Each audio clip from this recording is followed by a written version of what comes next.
কাছে হয় না যতক্ষণ পর্যন্ত রহমতের ছোঁয়া না লাগবে।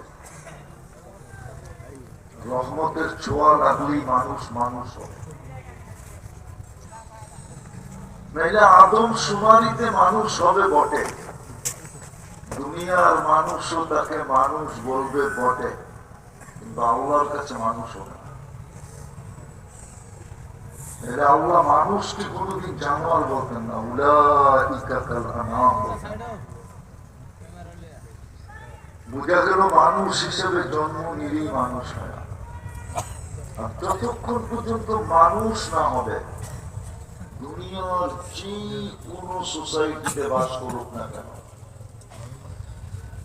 যতক্ষণ মানুষের মতো মানুষ না হবে, আল্লাহ তাকে কিনবে না। আল্লাহ কিন্তু আমাদেরকে কিনতে চান। দুনিয়ার মানুষ যেরকম মূল্যবান জিনিস কিনে, আল্লাহ কিন্তু আমাদেরকে কিনতে চান।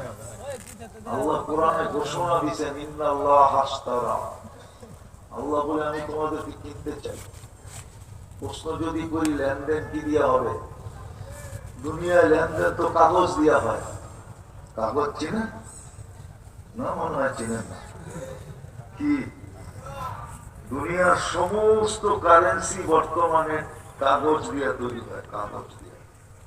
খালি ছাপের পার্থক্য।